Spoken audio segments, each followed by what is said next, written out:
في معدات حتوصل على لبنان بأسرع وقت ممكن إن شاء الله.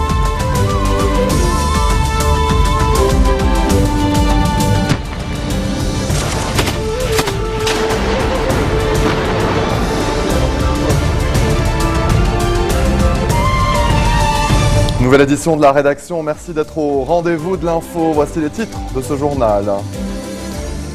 La ville de Rihani au Akkar au nord-Liban dit adieu au soldat Milad Mohamed Issa, ce militaire de 23 ans abattu ce matin par des individus circulant à mobilette. Un autre soldat a été blessé.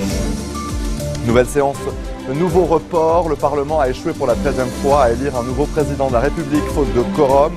Prochaine séance le 29 octobre. Non loin du Parlement, les familles des soldats otages des djihadistes donnent de la voix lors d'un sit-in ouvert place Riyad El Sol. Les djihadistes menacent d'exécuter un nouveau militaire si le gouvernement n'accède pas à leur demande. Et les jours se suivent et se ressemblent à Kobané, la ville syrienne à majorité kurde s'est à nouveau réveillée ce jeudi avec les bombardements de la coalition. Les djihadistes auraient pris possession de plus d'un tiers de la ville. Je vous disais en titre, la ville de Rihani au Akkar au nord-Liban dit adieu au soldat Milad Mohamed Issa. Ce militaire de 23 ans est décédé ce jeudi à l'aube après avoir été la cible de tirs d'individus circulant à mobilette. Un autre soldat a été blessé. Le cercueil du soldat martyr était couvert d'un drapeau libanais et des tirs nourris ont marqué l'inhumation. Pris de colère, les habitants de Rihani ont coupé la route principale à proximité de leur village en signe de solidarité avec l'armée qui a musclé ses positions dans la région et ouvert une enquête. 3 Syriens soupçonnés de lien avec une organisation terroriste ont été arrêtés ce matin à Byblos, au nord de Beyrouth, par les forces de sécurité intérieure. Le commissaire du gouvernement, près le tribunal militaire, le juge Saker Saker, a par ailleurs engagé des poursuites contre 8 personnes, dont un Libanais, pour appartenance au groupe État islamique. Ces personnes sont également accusées d'avoir transféré d'importantes sommes d'argent à l'organisation terroriste. Leur dossier a été transféré au premier juge d'instruction militaire. Je vous disais en titre, la 13e séance parlementaire consacrée à l'élection d'un nouveau président de la République n'a pu se tenir ce jeudi faute de quorum. La prochaine séance a été fixée au 29 octobre. La présidence est vacante depuis le 25 mai, date de la fin du mandat de Michel Sleiman. Nabi Berri avait convoqué les députés à une première séance plénière le mercredi 23 avril. Celle-ci n'a pas débouché sur l'élection d'un nouveau président, aucun des candidats n'ayant obtenu le nombre de voix nécessaires. Tous les tours suivants ont également tourné court, faute de quorum. Le chef des forces libanaises et candidat à la présidentielle, Samir Jarja, évoque un état de paralysie totale. Lors d'un point de presse après l'annonce du report du scrutin, il a estimé que ce blocage a des répercussions sur la situation sécuritaire, économique et sociale du Liban. Le leader des FL pointe du doigt le Hezbollah et les Aounistes, qu'il accuse d'ailleurs de refuser toute discussion sur la présidentielle. Selon Jarja, la solution au problème, notamment sécuritaire, passe par l'élection d'un nouveau chef de l'État. Le leader des FL a enfin appelé le gouvernement à rassurer l'opinion publique et l'informer des derniers développements dans le dossier des militaires enlevés par les djihadistes à Ersal. Le gouvernement actuel est responsable de leur libération. Ces atermoiements sont inacceptables. Fin de citation. Et en marge de la séance parlementaire consacrée à l'élection présidentielle, les familles des otages aux mains des djihadistes ont donc donné de la voix, place Riyad El Sol à Beyrouth. Les familles des otages ont entamé hier un sit-in ouvert sur cette place située devant le Grand Sérail, le siège du gouvernement, et non loin du Parlement. Et ce, après avoir accepté de rouvrir la route de Dahr el-Baïdar, cet axe vital reliant la capitale à l'est du Liban et qui était bloqué par les familles pendant plusieurs jours. Les djihadistes réclament la libération d'islamistes incarcérés au Liban, ainsi qu'un retrait du Hezbollah de Syrie contre la libération des otages. Pour l'heure, le gouvernement refuse toute négociation ou troc avec les djihadistes. Ce que digèrent mal les parents des otages qui menacent de durcir leur mobilisation, d'autant plus que les islamistes ont menacé d'exécuter un 4e militaire si le gouvernement Salam n'accède pas à leurs revendications dans un délai de 3 jours. Et les jours se suivent et se ressemblent à Kobané, cette ville qui s'est à nouveau réveillée ce jeudi matin avec les bombardements de la coalition. Sur place, il ne resterait qu'une dizaine de milliers de personnes sur les 300 à 400 000 habitants qu'elle comptait avant l'assaut des djihadistes. Les combats de rue résonnent toujours. D'après l'Observatoire syrien des droits de l'homme, les djihadistes auraient pris possession de plus d'un tiers de la ville. Les forces kurdes sont toujours, pour l'instant, maîtresses du centre-ville. Mais pour combien de temps encore ? La Turquie rechigne à ouvrir un corridor pour permettre l'arrivée de renforts depuis les autres enclaves du Kurdistan syrien ou du Kurdistan irakien. Le secrétaire général de l'OTAN et un responsable du SETCOM américain qui pilote les frappes de la coalition sont dans la capitale turque ce jeudi, peut-être pour faire évoluer la position turque. La Turquie souhaite l'établissement d'une zone tampon pour les réfugiés. Cela n'est pas au programme, a déclaré la Maison-Blanche. Les autorités allemandes sont inquiètes. Elles redoutent qu'une chute de la ville syrienne de Kobané conduise à de nouvelles échauffourées dans le pays. À Hambourg, des violences ont eu lieu entre des Kurdes qui protestaient contre le siège de Kobané par l'organisation État islamique et des musulmans soutenant le mouvement radical. Une personne a été blessée lors de ces affrontements avec la police et plusieurs autres ont été interpellés. Durant la nuit précédente, de violents heurts avaient déjà eu lieu dans plusieurs villes d'Allemagne. Restez des nôtres au retour de la pause. Le romancier français Patrick Modiano, prix Nobel de littérature.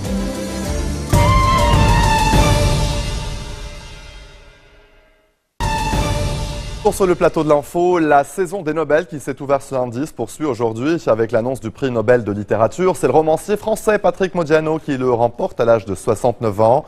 Il a été récompensé pour l'art de la mémoire avec lequel il a évoqué les destinées humaines les plus insaisissables et dévoilé le monde de l'occupation. Modiano a centré toute son œuvre sur le Paris de la Seconde Guerre mondiale. Le romancier français succède à la nouvelliste canadienne anglophone Alice Munro, primée en 2013, et remporte la récompense d'environ 878 000 €. La capitale du Yémen, Sanaa, a été frappée par un attentat suicide ce jeudi. L'explosion a fait au moins 43 morts et des dizaines de blessés. Elle s'est produite sur la place Tahrir avant le début d'une manifestation de sympathisants du mouvement rebelle chiite Ansur Allah. Le groupe contrôle depuis peu la capitale. Non revendiqué, l'attentat porte néanmoins la marque d'Al-Qaïda dans la péninsule arabique. Par ailleurs, sachez qu'une autre attaque à la voiture piégée a tué 10 soldats yéménites près de la ville de Moukalla, dans le sud-ouest du pays. Et en bref, dans le reste de l'actualité, selon un rapport de l'ONU, au moins 331 personnes ont perdu la vie depuis l'entrée en vigueur du cessez-le-feu dans l'est de l'Ukraine. En tout, la guerre du Donbass a fait plus de 3600 victimes et près de 9000 blessés. Il est très difficile d'avoir des statistiques fiables et on estime que c'est bien plus. Le Premier ministre autoproclamé de Donetsk ne croit pas à la trêve décrétée il y a plus d'un mois et rejette entièrement la faute des combats sur les provocations des forces ukrainiennes. Thomas Eric Duncan, le premier cas d'Ebola déclaré sur le sol américain, est décédé à Dallas, au Texas. Devant l'inquiétude grandissante aux États-Unis, les autorités ont annoncé des mesures supplémentaires de surveillance de la fièvre Ebola dans 5 aéroports du pays. L'objectif est de rassurer les Américains sur tout risque d'épidémie. Le virus a déjà fait plus de 3300 morts en Afrique de l'Ouest. Les îles grecques sont en état d'urgence. 3 fois plus de réfugiés y auraient donc été débarqués par rapport à l'année dernière, en partie à cause des guerres dans les pays voisins. C'est le constat du Haut Commissariat des Nations Unies pour les réfugiés. Il met en cause le manque d'infrastructures d'accueil, un rôle souvent joué par la police mais de plus en plus difficile à tenir. Des milliers de Mexicains, d'étudiants mexicains ont défilé dans les rues du Mexique pour soutenir les familles de 43 étudiants disparus dans le sud depuis 12 jours. Ils pourraient avoir été assassinés. Les manifestants mettent la pression sur les autorités pour que leurs corps soient retrouvés. Les jeunes se trouvaient donc dans un bus de la ville d'Iguala lorsqu'ils ont été victimes d'attaques menées conjointement par des criminels et des membres de la police locale. La Lune est entrée dans l'ombre de la Terre pour former une éclipse totale en s'alignant parfaitement avec le Soleil et la Terre. Elle est devenue rousse. Le spectacle a pu être observé en Amérique du Nord, en Asie ou encore en Australie, mais ni en Afrique ni en Europe. Après celle du 15 avril, il s'agit de la seconde éclipse d'une série de 4 consécutives jusqu'en 2015, intervenant à 6 mois d'intervalle et que les astronautes appellent une tétrade. Les deux dernières se produiront le 4 avril et le 28 septembre 2015. Le petit déjeuner est logiquement considéré comme le repas le plus important de la journée. L'établissement Bear Grylls, situé à Congleton au Royaume-Uni, l'a bien compris. Il propose à ses clients Hibernator, un menu à 8000 calories pour la modique somme de 25 €. Au menu, 3,2 kg de nourriture pour ce petit déjeuner gargantuesque, à savoir 8 morceaux de bacon, 8 saucisses, 4 galettes de pommes de terre, 4 œufs au plat, une omelette faite avec 4 œufs et du fromage, 4 gaufres, 4 tranches de pain toasté, 4 tranches de pain frit, 4 tranches de boudin noir, 2 louches de haricots blancs à la sauce tomate, des champignons, une grande portion de frites et 1 litre de milkshake. Pour éviter tout problème, les candidats doivent signer une décharge et avoir plus de 18 ans. À l'heure actuelle, personne n'est parvenu à engloutir ce gigantesque repas. L'heureux élu gagnera 128 €, un t-shirt et sa place sur le Wall of Fame, le mur de la gloire. Le nouveau musée Micropia dédié aux micro-organismes a été inauguré cette semaine à Amsterdam par la reine Maxima. Le lieu unique en son genre a pour objectif de montrer l'invisible, de rendre le monde des microbes accessible à un large public, mais aussi de développer l'intérêt pour les sciences en général et pour la microbiologie en particulier. Ce musée a également l'ambition de proposer une plateforme internationale stimulant la recherche et reliant scientifiques, étudiants ou investisseurs. 1,5 kg, c'est la masse de microbes que chaque être humain transporte en moyenne. Les micro-organismes sont partout et c'est une réalité que Micropia invite à constater de façon interactive et ludique, notamment en se scannant le corps ou en s'embrassant face au Kiss au Meter. Le projet Micropia a demandé 12 ans de recherche et de développement à une équipe internationale de microbiologistes, d'artistes et autres experts en son et lumière. Nora Breyer a fêté ses 100 ans de façon mémorable, vous allez le voir. En effet, la grand-mère a pris place dans un planeur dans le Suffolk, c'est dans l'est de l'Angleterre. Elle a eu droit à 2 vols. Un premier, lors duquel elle a pris les commandes, et un second pour planer la tête à l'envers. Ce sont ses filles qui lui ont fait ce cadeau extraordinaire. Ce n'est pas la première fois que Nora Breyer s'offre des sensations fortes pour son 80e anniversaire. Elle est montée à bord d'une montgolfière. À 95 ans, elle a pris place à l'arrière d'une Harley Davidson Trike. Et voilà, pour ce 100e anniversaire, un bain d'air donc avec un planeur. C'est donc dans le Suffolk, dans l'est de l'Angleterre. La vidéo du décollage d'un avion cargo luxembourgeois fait beaucoup jaser depuis quelques jours sur la toile. Et pour cause, vous allez voir, le pilote de ce Boeing 747 a délibérément effectué une manœuvre plutôt risquée, le Wing Wave, qui consiste à faire basculer l'avion d'un côté puis de l'autre, une sorte de clin d'œil, comme un au revoir de l'avion à l'usine Boeing de Seattle, d'où il décollait. L'avion ne transportait aucune cargaison à ce moment-là et décollait vers le Luxembourg en vue d'une liaison vers Zhengzhou, en Chine. 7 personnes étaient à bord de l'appareil.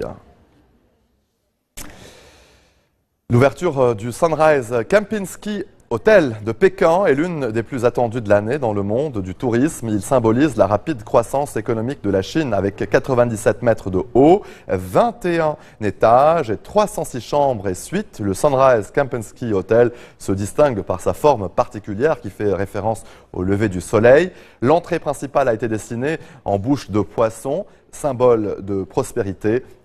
Et selon l'angle de vue, la structure prend la forme d'une coquille Saint-Jacques que la culture chinoise associe à la fortune. L'ensemble est recouvert d'une mosaïque de plus de 10 000 plaques de verre. Mais le complexe ne se limite pas au seul Kempinski Hotel. 2 autres hôtels plus modestes, un centre commercial et de nombreux points de loisirs complètent ce site de plus de 14 km², ce qui en fait la plus grande superficie commerciale du pays. La construction du Kempinski Hotel a nécessité le concours de 9 300 ouvriers. Par contre, on ignore le prix d'une nuitée pour l'instant. Pas sûr qu'elle soit bon marché. En tout cas, l'ouverture est prévue mi-novembre si vous êtes de passage à Pékin. Fin de ce journal, le rappel des titres. La ville de Rihani, au Akkar, au nord-Liban, dit adieu au soldat Milad Mohammad Issa. Ce militaire de 23 ans abattu ce matin par des individus circulant à moto. Un autre soldat a été blessé. La nouvelle séance, nouveau report. Le Parlement a échoué pour la 13e fois à élire un nouveau président de la République, faute de quorum. Prochaine séance le 29 octobre. Non loin du Parlement, les familles des soldats otages des djihadistes donnent la voix lors d'un sit-in ouvert à place Riyad El Solh. Les djihadistes menacent d'exécuter un nouveau militaire si le gouvernement n'accède pas à leur demande. Et les jours se suivent et se ressemblent à Kobané, la ville syrienne à majorité kurde s'est à nouveau réveillée ce matin avec des bombardements de la coalition. Les djihadistes auraient pris possession de plus d'un tiers de la ville. Merci de votre attention. Retrouvez-nous tous les jours à 16h40 heure de Beyrouth. Vous pouvez également nous suivre en ligne sur notre site web ou en téléchargeant notre application mobile. Je vous donne rendez-vous ce soir à 21h30 heure de Beyrouth avec ma collègue Nouraël pour un nouvel épisode de Code 24. À tout à l'heure.